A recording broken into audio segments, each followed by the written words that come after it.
So ಇವತ್ತು ನಾವು ಒಂದೊಳ್ಳೆ ಸಿಂಪಲ್ ಚಿತ್ರಾನ್ನ ರೆಸಿಪಿ ಮಾಡ್ತಾ ಇದೀವಿ, ಬಟ್ ಸ್ವಲ್ಪ ಡಿಫ್ರೆಂಟ್ ಆಗಿರೋ ಮಸಾಲಾ ಚಿತ್ರಾನ್ನ ಮಾಡ್ತಾ ಇದೀವಿ.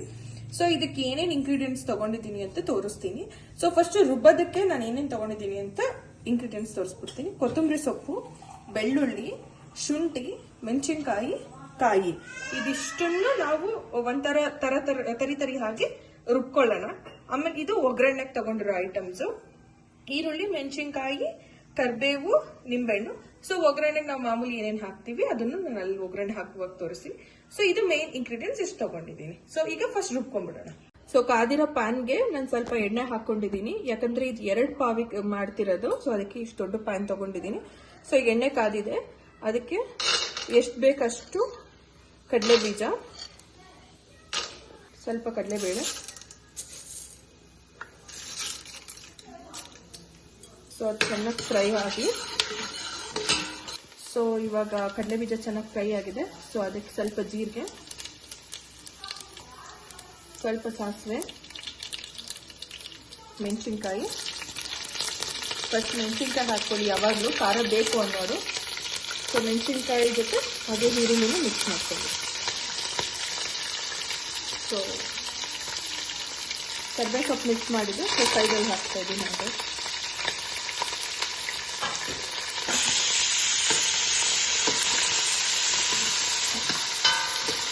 ಚೆನ್ನಾಗಿ ಕಣಸ್ಕೊಳ್ಳೋಣ.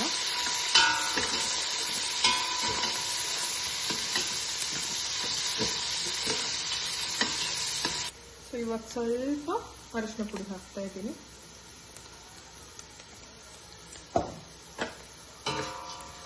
ಆಗಲೇ ರುಬ್ಬಿರೋ ಮಸಾಲೆ ಹಾಕ್ತಾ ಇದ್ದೀನಿ. ಈರುಳ್ಳಿ ಚೆನ್ನಾಗಿ ಬೆಂದಿದೆ, ಹಸಿ ವಾಸನೆ ಹೋಗೋ ತನಕ ಚೆನ್ನಾಗಿ ಕನಸ್ಕೊಳ್ಳೋಣ. ಅದು ಎಣ್ಣೆ ಬಿಡಬೇಕು. ಸೊ ನಾನು ಜಾಸ್ತಿ ರುಬ್ಬೋದಕ್ಕಷ್ಟೇ ನೀರು ಹಾಕಿರೋದು, ಮತ್ತೆ ಎಕ್ಸ್ಟ್ರಾ ನೀರು ಹಾಕಕ್ಕೆ ಹೋಗಬೇಡಿ. ಇಲ್ಲಾಂದ್ರೆ ನೀವು ತುಂಬ 1-2-3 ದಿನ ಇಟ್ಟು ತಿಂತೀರ ಅಂದರೆ ಇದಕ್ಕೆ ನೀರು ಹಾಕಕ್ಕೆ ಹೋಗಬೇಡಿ. ನೀರು ಹಾಕಿದ್ರೆ ಬೇಗ ಗೊಜ್ಜು ಕೆಟ್ಟೋಗ್ಬಿಡುತ್ತೆ. ಸೊ ಇದು ಎಣ್ಣೆ ಬಿಟ್ಕೊಳ್ಳೋ ತನಕ ಚೆನ್ನಾಗಿ ಫ್ರೈ ಮಾಡೋಣ. ಹಸಿ ವಾಸನೆ ಹೋಗಿ ಎಣ್ಣೆ ಬಿಟ್ಕೊಳ್ಳುತ್ತೆ, ಅಲ್ಲಿ ತನಕ ಚೆನ್ನಾಗಿ ಫ್ರೈ ಮಾಡ್ಕೊಂಡ್ಬಿಡೋಣ. ಸೊ ಇವಾಗ ಮಸಾಲೆ ಎಲ್ಲ ತುಂಬ ಚೆನ್ನಾಗಿ ಬೆಂದಿದೆ. ಸೊ ರಸನೂ ಅಂದ್ರೆ ಎಣ್ಣೆ ಎಲ್ಲ ಬಿಟ್ಕೊಂಡಿದೆ. ಈ ಥರ ಲೈಟಾಗಿ ಬಿಟ್ಕೊಳ್ಳುತ್ತೆ ಅಷ್ಟೇ. ನಿಮ್ಗೆ ಏನಾದ್ರು ಎಣ್ಣೆ ಕಮ್ಮಿ ಆಯಿತು ಅಂತಂದ್ರೆ ಮಿಡಲಲ್ಲಿ ಒಂದು ಸ್ವಲ್ಪ ಎಣ್ಣೆ ಹಾಕೊಂಡ್ಬಿಡಿ. ಸೊ ಇದು ರೆಡಿ ಆಗಿದೆ. ಸೊ ಇವಾಗ ಅನ್ನ ಡಂಪ್ ಮಾಡ್ಕೊಳ್ಳೋಣ. ನಮಗೆ ಎಷ್ಟು ಬೇಕಷ್ಟು ಅನ್ನ ಹಾಕೊಳ್ಳಿ.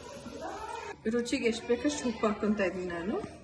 ಸೊ ಇದಕ್ಕೆ ಕಾಯಿ ಏನು ಬೇಡ, ಮತ್ತೆ ಒಬ್ಬೊಬ್ರು ಚಿತ್ರಾನ್ನ ಕುದಿಸ್ತಾರೆ ಮೇಲೆ. ಸೊ ನಾನು ಇವಾಗ ಕಾಯಿ ಹಾಕೊಂಡಿಲ್ಲ, ಯಾಕಂದ್ರೆ ಇದಕ್ಕೆ ಅಂದ್ರೆ ರುಬ್ಬೋದಕ್ಕೆ ಹಾಕೊಂಡಿದ್ದೀನಿ ಅಂತ. ಸೊ ನಿಂಬೆಹಣ್ಣಿನ ರಸ, 1 ನಿಂಬೆಹಣ್ಣಿನ ರಸ ಫುಲ್ ತಗೊಂಡಿದ್ದೀನಿ. ಸೊ ನಿಮಗೆ ಎಷ್ಟು ಬೇಕು ಹೇಳಿ ಅಷ್ಟು ತಕ್ಕಂಡು ನೀವು ನಿಂಬೆಹಣ್ಣಿನ ರಸ ಹಾಕೊಳ್ಳಿ.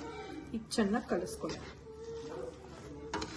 ಇವಾಗ ಚಿತ್ರಾನ್ನ ಚೆನ್ನಾಗಿ ಕಲಿಸಿದ್ದೀನಿ. ಸೊ ಸ್ವಲ್ಪ ಹುಳಿ ಕಮ್ಮಿ ಇತ್ತು, 1 ನಿಂಬೆಹಣ್ಣು. ಸೊ ಇನ್ನು ಅರ್ಧ ನಿಂಬೆಹಣ್ಣು ಹಾಕ್ಬಿಟ್ಟು ಹುಳಿ ಉಪ್ಪು ಎಲ್ಲ ಕರೆಕ್ಟ್ ಆಗಿದೆ, ಖಾರವಾಗಿ ತುಂಬಾ ಟೇಸ್ಟಿ ಆಗಿದೆ. ಸೊ ನೀವು ಒಮ್ಮೆ ಟ್ರೈ ಮಾಡಿ ಹೇಗಿದೆ ಅಂತ ತಿಳಿಸಿ.